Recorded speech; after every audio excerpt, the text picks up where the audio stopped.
شادی کے بعد بیٹی کی رخصتی کے موقع پر جذباتی ماں کی دل کا دورہ پڑنے سے ہو گئی موت۔ یہ افسوسناک واقعہ تلنگانہ کے کھمم ضلع کے عباس پورم تانڈا میں آیا پیش۔ مقامی بانوبت موہن لال اور کلیانی کی بیٹی سندھو کی شادی اتوار کی صبح ٹیکولا پلی منڈل کے کوتا تانڈا کے رہنے والے بالاجی سے نہایت ہی دھوم دھام سے انجام پائی۔ شادی میں عزیز و اقارب اور گاؤں کے کئی افراد شریک ہوئے اور ماحول خوشیوں سے بھر گیا۔ تاہم شام کے وقت جب دلہن کو رخصت کرنے کی رسم ادا کی جا رہی تھی تو ماں کلیانی بیٹی کے جدائی کے صدمے میں شدید جذباتی کیفیت پر قابو نہ رکھ سکی اور اچانک گر پڑی۔ فوری طور پر اس کو قریب اسپتال منتقل کیا گیا لیکن ڈاکٹروں نے اسے مردہ قرار دیا۔ اچانک سانحے سے شادی کی تقریب ماتم میں تبدیل ہو گئی۔ دلہن دولہا اور دیگر رشتہ دار جذبات پر قابو نہ رکھ سکے اور ہر طرف غم کا ماحول ہے۔ گاؤں کے افراد کا کہنا ہے کہ کلیانی کو بیٹی کی شادی کے دن کا شدت سے انتظار تھا مگر قسمت کو کچھ اور ہی منظور تھا۔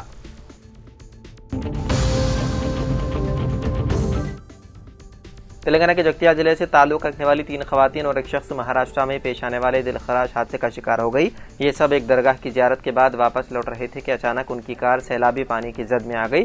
اطلاعات کے مطابق جگتیال شہر کے ٹیا نگر کی حسینہ، سمینا اور آفرین اپنے رشتہ دار شعیب کے ساتھ اتوار اور پیر کے درمیانی رات ادگیر مہاراشٹر کے قریب ایک درگاہ سے واپس لوٹ رہے تھے۔ شدید بارش کے باعث ندی نالوں میں طغیانی آ گئی اور کار پانی کے تیز بہاؤ میں پھنس کر بہہ گئی۔ موقع پر ہی گاڑی کے ساتھ 4 افراد بہہ رہے تھے، تاہم ڈرائیور کسی طرح بچ نکلنے کی اطلاع ہے جس کی تصدیق نہیں ہوئی۔ ریسکیو ٹیموں نے فوری طور پر سرچ آپریشن شروع کیا، تاہم تینوں خواتین کا کچھ پتہ نہیں چل سکا۔ تیز بہاؤ کے باعث تلاشی کارروائی میں مشکلات پیش آ رہی ہے۔ متاثرین کے گھر والوں کا کہنا ہے کہ وہ ہر سال اس درگاہ پر حاضری کے لیے جاتے تھے لیکن اس بار کا سفر جان لیوا ثابت ہوا۔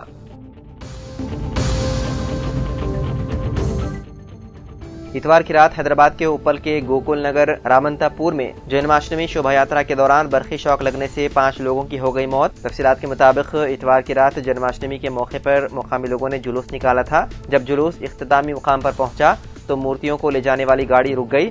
10 افراد نے گاڑی کو دھکیلنے کی کوشش کی جب وہ ہائی ٹینشن تاروں سے ٹکرا گئی۔ ان میں سے 5 افراد کی موقع پر ہی موت ہو گئی جبکہ 4 دیگر شدید جھلس گئے جنہیں علاج کے لیے مقامی اسپتال منتقل کر دیا گیا۔ مرنے والوں کی شناخت 24 سالہ کرشنا یادو، 35 سالہ شریکانت ریڈی، 34 سالہ سریش یادو، 39 سالہ رودر وکاس اور 39 سالہ راجندر ریڈی کے طور پر کی گئی ہے۔ اوپل پولیس نے سلسلے میں مقدمہ درج کرتے ہوئے مصروف تحقیقات ہے۔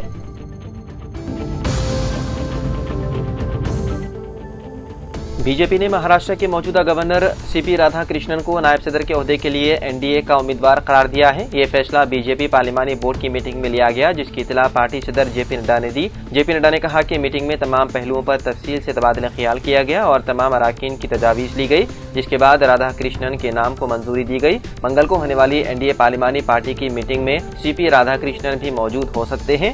تمل ناڈو سے تعلق رکھنے والے سی پی رادھا کرشنن کا شمار بی جے پی کے سینئر لیڈروں میں کیا جاتا ہے۔ رادھا کرشنن کی سیاسی زندگی آر ایس ایس اور جن سنگھ سے وابستہ رہی ہے۔ سی پی رادھا کرشنن نے 70 کی دہائی میں آر ایس ایس سے رضاکار کے طور پر سرگرم سیاست میں قدم رکھا۔ اس کے بعد وہ بھارتیہ جن سنگھ کی ریاستی ایگزیکٹو کمیٹی کے رکن بن گئے اور تنظیمی کاموں میں اہم کردار ادا کیا۔ ایک طویل عرصے تک کارکن کے طور پر کام کرنے کے بعد وہ 1984 میں تمل ناڈو بی جے پی کے سیکریٹری بھی مقرر ہوئے۔ تلنگانہ کے سری رام ساگر پروجیکٹ کی سطح آب میں زبردست اضافہ۔ Project S E Srinivas Rao Gupta نے بتایا ہے کہ شدید بارش کی وجہ سے بالائی علاقوں سے 1,51,932 کیوسیک پانی ریاست تلنگانہ کے سری رام ساگر پروجیکٹ المعروف پوچم پہاڑ پروجیکٹ میں داخل ہو رہا ہے۔ پروجیکٹ میں پانی کی مکمل سطح 1,091 فٹ ہے۔ فی الحال یہ 1,088 فٹ تک پہنچ چکی ہے۔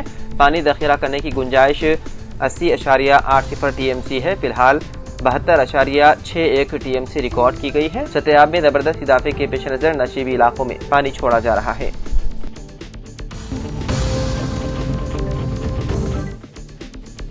تلنگانہ کے کوٹا ٹاؤن کے بنڈاپلی 30ویں وارڈ میں گزشتہ کئی دنوں سے جاری بارش کے نتیجے میں 2 مکان منہدم ہو گئے۔ خوش قسمتی سے مکان مالک اور ان کے گھر والے بروقت چوکس ہونے کے باعث جانی نقصان سے بچ گئے۔ منہدم ہونے والے مکانات ایم اے امیر الدین جو نہایت غریب اور جسمانی طور پر معذور ہیں اور ایم اے لطیف جو آٹو ڈرائیور ہیں۔ یہ واقعہ پیر کی صبح تقریباً 4 بجے پیش آیا۔ اس دوران گھر میں بچے اور بڑے سبھی افراد موجود تھے، تاہم فوری طور پر باہر نکل آنے سے وہ محفوظ رہے۔